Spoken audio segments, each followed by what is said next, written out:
ভারতরত্ন সংঘের সম্পাদক দুর্গাপ্রসন্ন দেব হত্যা মামলায় নয়া মোড়। ঘটনায় লাস্যময়ী এক যুবতীকে জালে তুলল পুলিশ। ঘটনায় এ পর্যন্ত 2 অভিযুক্ত গ্রেপ্তার। গত 30 এপ্রিল আততায়ীদের গুলিতে খুন হন উষাবাজারের ভারতরত্ন সংঘের সম্পাদক দুর্গাপ্রসন্ন দেব ওরফে ভিকি। এই খুনের ঘটনা সিপিডব্লিউডির মধুর ভাণ্ড নেগোসিয়েশন বাণিজ্য সংক্রান্ত তা ধরে নিয়ে তদন্তে নামে পুলিশ।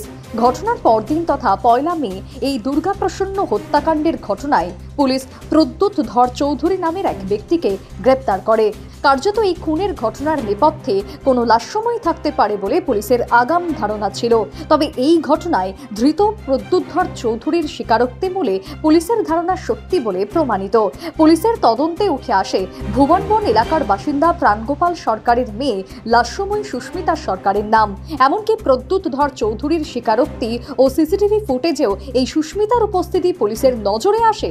এর ভিত্তিতে বৃহস্পতিবার রাতে সুস্মিতাকে তার বাড়ি থেকে তুলে এনে গ্রেপ্তার করে পুলিশ। শুক্রবার তাকে আদালতে সোপর্দ করে পুলিশের তরফে 10 দিনের রিমান্ড চাওয়া হয় বলে জানালেন সরকারি আইনজীবী ইন্দ্রজিৎ বিশ্বাস।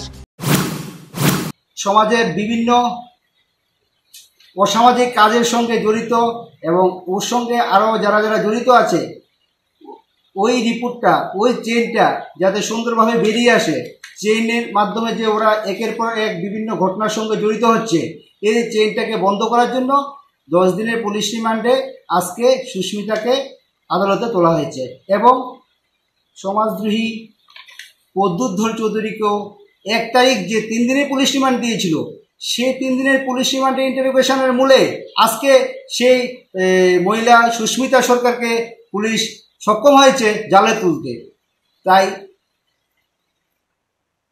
3-4-5-2024 যে পুলিশ রিমান্ড, এই পুলিশ রিমান্ডে আমরা আশা করছি অন্যান্য চেইন এবং রিভলভার এবং গুলি যেখানে ওরা আততায়ীরা যেখানে ঢাকা দিয়েছে এবং সহজভাবে। তবে প্রতিবেদন লেখা পর্যন্ত আদালতের নির্দেশ জারি হয়নি। পুলিশের অনুমান এই খুনের ঘটনায় আরও একাধিক দুষ্কৃতী জড়িত।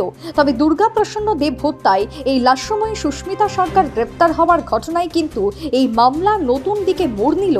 ভারতরত্ন সংঘের সম্পাদক দুর্গাপ্রসন্ন দেব হত্যা শুধুমাত্র নেগোসিয়েশন বাণিজ্য নয়, এই হত্যার ঘটনা ত্রিকোণ প্রেমজনিত কারণেও ঘটতে পারে বলে একাংশ বিশেষজ্ঞ মহল মনে করছেন। তবে শেষ পর্যন্ত পুলিশের তদন্তের গতি প্রকৃতি কোন পথে গিয়ে শেষ হয় সেটাই এখন লক্ষণীয় বিষয়। Bureau report, news vanguard.